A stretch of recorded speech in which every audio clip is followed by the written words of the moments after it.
Bună, dragilor, și bine ați venit la o nouă citire. Dacă titlul te-a atras, înseamnă că ai aici cu siguranță un mesaj pentru tine. Îți mulțumesc pentru că mă urmărești, îți mulțumesc pentru că mi-ești alături. Dacă vrei și tu astfel de citire, te invit oricând cu drag doar pe aplicația de tarot și astrologie Cristina Zurba, disponibilă atât pe iPhone cât și pe Android. Hai să vedem așadar mesaje, ce trebuie tu să știi. Care este situația în care te afli, care e blocajul, ce urmează să se întâmple, care e soluția, dar și rezultatul final și surpriza. Hai să vedem așadar. Bun, a început citirea. Ce simt aici e foarte mult mister. Asta simt. La baza pachetului avem asul de monede, da? Asul de monede și regina de spade, o legătură cu o zodie de aer, Gemeni, Balanță, Vărsător. Ce mai văd aici e vorba despre un nou început pentru tine, da? E ca și cum pornești pe un nou drum, poate să fie vorba despre o nouă colaborare, poate să fie vorba despre o nouă persoană care apare în calea ta. De asemenea, ce mai văd aici poate să fie vorba și despre faptul că te afli într-o perioadă în care vrei să înveți ceva, vrei să studiezi ceva. Mai văd clar aici un nou început prosper, bun, productiv. Unii poate chiar vă gândiți aici să mergeți într-un loc nou sau poate vă gândiți să cunoașteți o persoană nouă. Poate cineva care s-a întors în viața ta și vrea să învețe ceva de la tine. 6 de monede în plan personal, deci uite, bani pe care îi primești, bani pe care îi dai. De asemenea, tot în plan personal cu 6 de monede, mă gândesc aici că e vorba de un moment în care nu știu, primești ceva de la cineva, oferi ceva unei persoane. Poate să fie și că te străduiești aici să găsești un echilibru din punct de vedere personal. Da? Poate să te împarți între două direcții, două situații și avem și un 5 de spade. Deci cineva aici, nu știu, care face o nedreptate sau poate să fie și o persoană care își urmărește interesul dintr-un anumit punct de vedere. De asemenea, ce mai văd aici, poate să fie vorba și despre cineva care e foarte ambițios sau ambițioasă. Problema e 3 de bâte. Da, problema are legătură, nu știu, cu un drum scurt, da? Problema are legătură cu faptul că cineva nu pune un pas înainte, cineva nu avansează, cineva stă pe loc.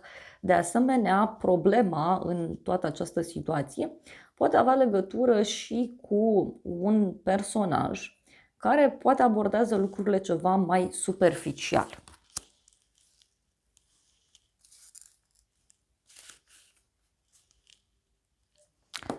Hai să vedem despre ce este vorba. În primul rând cu 6 de monede. Aici parcă e o nedreptate privind sfera financiară. 4 de spade avem. 4 de spade, 9 de spade. Da? Deci în plan prezent. Aici, nu știu, e cineva care e stresat în legătură cu o pauză, poate în legătură cu ideea de odihnă, poate în legătură cu o problemă de sănătate a cuiva.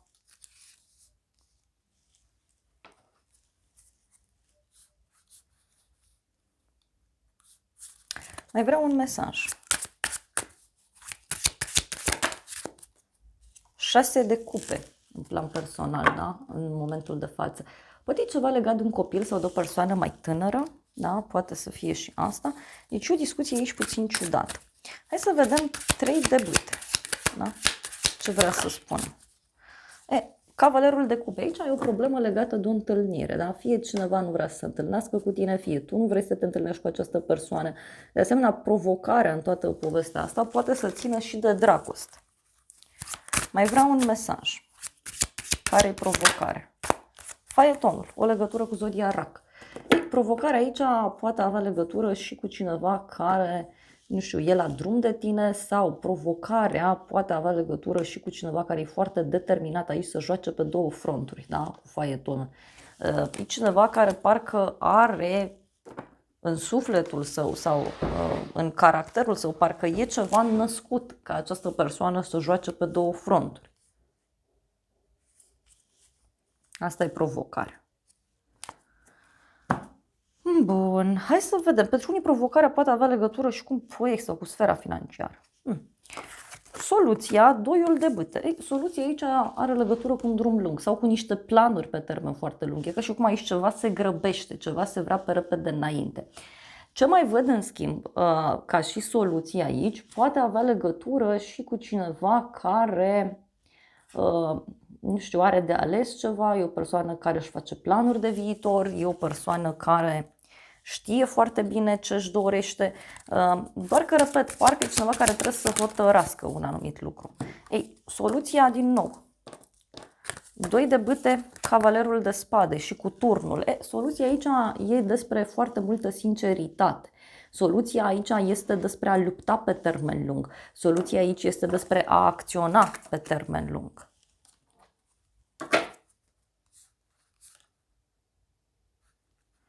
Regina de spade, moartea, 5 de spade. Aici e ca și cum soluția are, poate avea legătură și cu o femeie, da? Dar și cu un orgoliu, cu ceva ce se închide. Mai vreau un mesaj.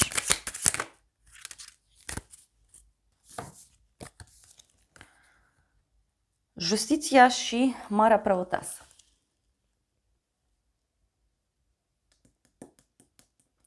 Soluția poate să vină aici și printr-o discuție sinceră, fermă, deschisă, asumată.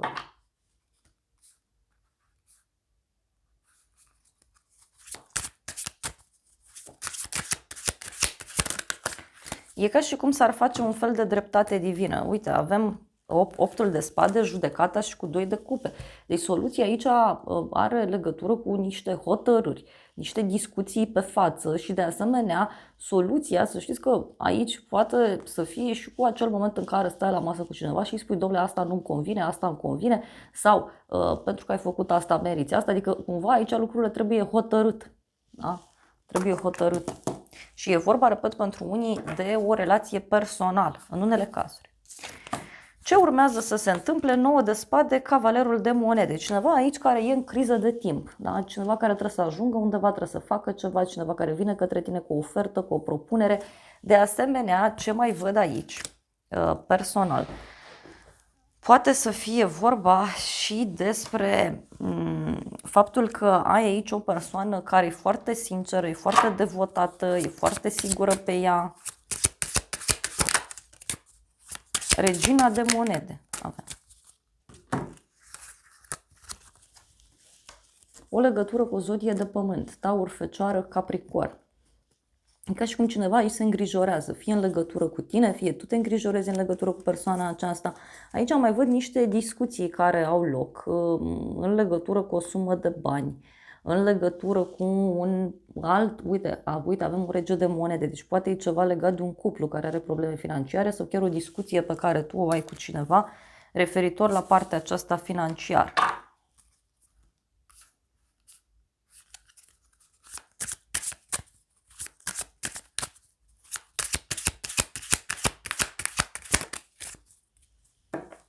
Împărăteasa, o legătură cu zodia Taur sau zodia Balanță.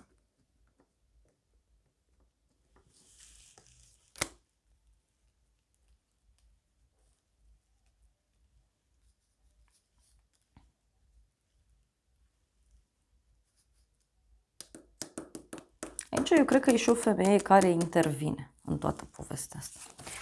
Hai să vedem în final. În final avem regele de cupe și regele de monede. Hopa, 2 regi. Unii poate aveți legătură cu o instituție de stat, da? Sau trebuie să primiți niște răspunsuri importante de undeva de sus, de la instituții publice, de la oameni importanți. Mai văd, bineînțeles, și o legătură cu zodii de apă. Pentru unii, rac, scorpion sau pești, dar mai avem și un rege de monede. Da? Am spus mai devreme, zodii de pământ. Aici, surpriza poate avea legătură cu 2 persoane foarte sufletiste, foarte sigure pe ele sau 2 instituții, da? Una parcă ar fi mai mult pe bani, cealaltă ar fi mai mult pe partea aceasta emoțională. Da? Deci e o discuție aici între 2 oameni. Rezultatul final. Hai să vedem. 3 de bâte, rezultatul final, da? Cu 3 de bâte. Rezultatul final aici, uite, e faptul că se deblochează această problemă pe care eu am văzut-o.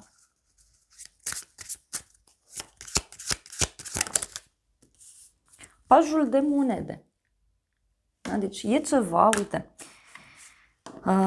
e ceva aici, dragilor, legat și de partea aceasta financiară sau e ceva legat și de o persoană nouă. E ceva legat și de o situație nouă, rezultatul final. Avem asul de cupe, deci aici e clar că se dă la pace. Pentru unii poate să fie și că aveți ocazia să cunoașteți pe cineva nou.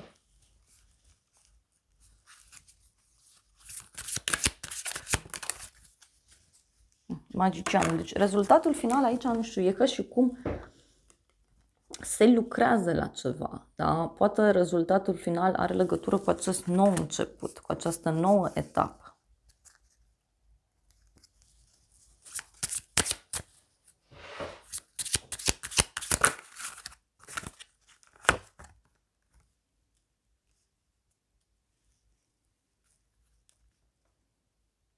Și avem așa, diavolul și 4 de monede. Deci o persoană aici foarte încăpățânată.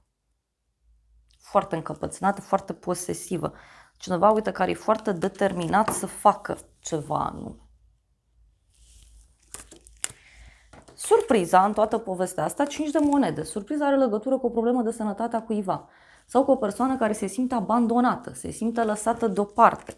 O persoană care simte nevoia să se izoleze, o persoană care simte nevoia să se retragă. Oh, spânzuratul, dragilor. Deci surpriza are legătură cu un sacrificiu a cuiva.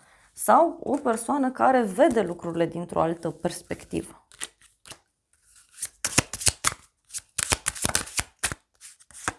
Regele de bâte, o legătură cu o zodie de foc, berbec, leu, săgetător. Surpriza poate are legătură cu un sacrificiu pe care persoana asta îl face sau cu niște probleme de sănătate pe care le are. Pentru alții, surpriza, în schimb, poate avea legătură și cu faptul că persoana aceasta fie renunță la ceva, fie îi se pun anumite piedici.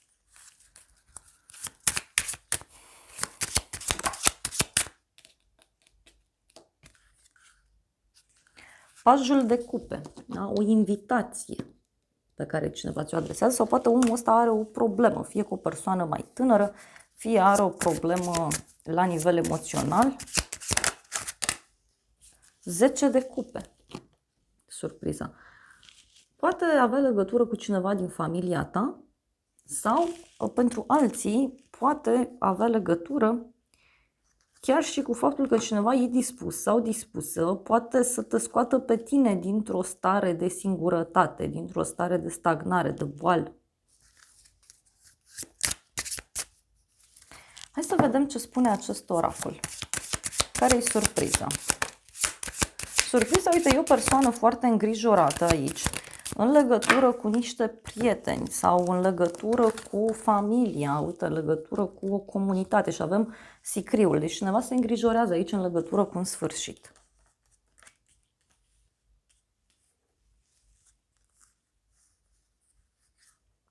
Și avem un bărbat matur, bani, schimbare și călătorie. Surpriza e că cineva, nu știu, poate avea niște probleme legate de un drum. Cineva are niște așteptări aici în legătură cu ideea de relație, angajament, căsătorie, colaborare, da? Deci cineva are niște așteptări. Dar văd, bineînțeles, și o persoană care poate avea sau care poate face o muncă mai laborioasă, da? Cineva care se poate simți obosit sau obosită.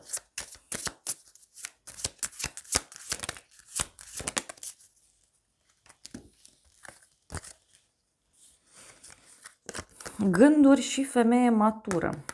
Eu cred aici că e cineva care, dacă ești femeie, fie vine să-ți ceară ajutorul, fie este vorba, uite, dacă ești bărbat, despre această femeie că necesită ajutorul tău. Schimbare, călătorie.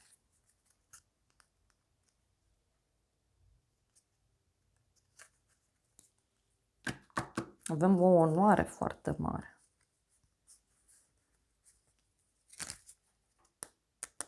Eu cred aici că poate să fie pe cineva care are niște probleme, poate chiar din punct de vedere emoțional. Ai vrea un mesaj.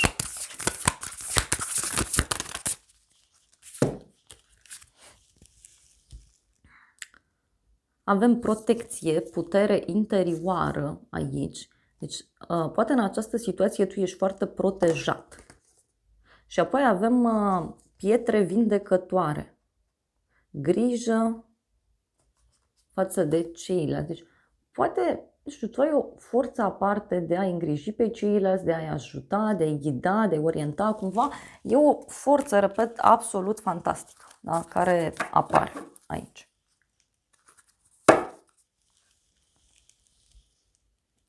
Fă pasul următor, simplitate, concentrare. Deci aici e clar că ți se recomandă să dai dovadă de simplitate, de sinceritate față de tine și să urmezi anumite semne, da? Cumva să-ți vezi de calea ta. Iar apoi avem piatra lui Dumnezeu, iubire și susținere și avem linia maternă. Da? Deci poate și uite, dacă ești femeie, e ca și cum ești înzestrată aici să fii ca mama tuturor, să-i ajuți pe ceilalți, să-i mângâi, să-i ghidezi. Este și despre a lăsa trecutul în urmă, despre transformare.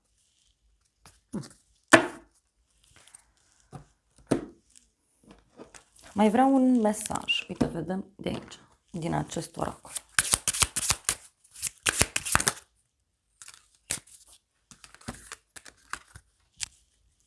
Și avem test. Puterile și slăbiciunile tale sunt testate. Poate să fie un test aici pe care reușești să-l treci. Iar apoi avem spirit. Spiritul tău este despre a sublima lucrurile. E un test pe care reușești, îl treci cu bine. Și avem studiu. Lasă iubirea să-ți arate cum e să înveți de la celălalt.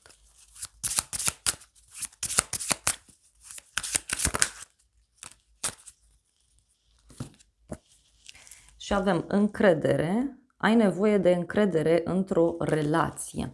Poate să fie și o problemă aici care apare, repet, pe sfera aceasta de încredere, încredere în partener, încredere în tine. Și avem telepatie, sufletele apropiate sunt armonios sincronizate.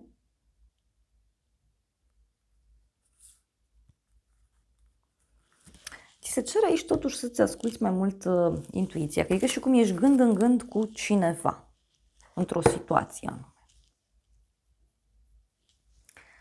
Vreau să vedem și niște mesaje de la acest oracol. Wow! Avem perla! Ok?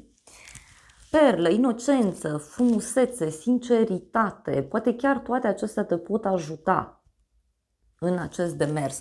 Iar apoi avem marea, deci ceva mister, calmitate, speranță și apoi avem miere, imortalitate, abundență, prosperitate.